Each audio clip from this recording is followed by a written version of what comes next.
Milano Cortina.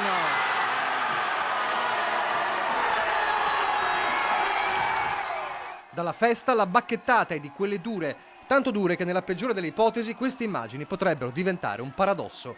È davvero la peggiore e per ora più lontana delle ipotesi, ma resta come ipotesi. Altrimenti la lettera arrivata stamane dal Comitato Olimpico Internazionale e indirizzata al CONI non avrebbe costretto il numero uno dello sport italiano, Giovanni Malagò, a inoltrare subito le 4 pagine di missiva, tra gli altri, al capo dello Stato Mattarella, al presidente del Senato Casellati, ai vice premier, ai capigruppo dei partiti.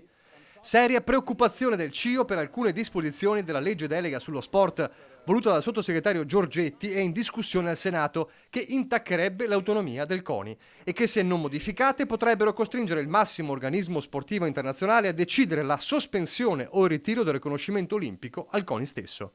Effetti concreti: addio alla partecipazione italiana a Tokyo 2020, ma soprattutto addio a Cortina Milano 2026, assegnazione che decadrebbe. Ipotesi nerissima e che saprebbe di beffa tremenda, anche perché sarebbe un pasticcio tutto del governo. Insomma, il CIO non ce l'ha né con il CONI né con la regione, ma con l'esecutivo giallo-verde. Nella lettera è scritto che il governo non può avere un controllo specifico sul CONI e la legge ne intaccherebbe chiaramente l'autonomia in 6 punti. Con la nascita di Sport e Salute, società per azioni partecipata da Palazzo Chigi, era stata definita una delega al governo per completare il processo di riforma dello sport con un apposito disegno di legge.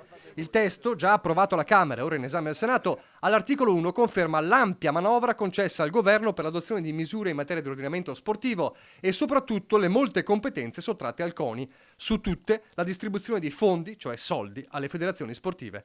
Una guerra tra Malagò e Giorgetti che dal Veneto si osserva cercando di mantenere ottimismo. Diciamo che la situazione è certamente delicata, però nello specifico io credo che si troverà sicuramente un accordo, anche perché da una parte abbiamo sicuramente il CONI col presidente Malagò, dall'altra parte io ho piena fiducia nel sottosegretario allo sport, Giorgetti, che tra l'altro è una persona molto attenta e molto equilibrata. Il CIO chiede modifiche a stretto giro di posta e si è detto comunque disponibile a una riunione congiunta a Losanna in settimana per discutere della questione.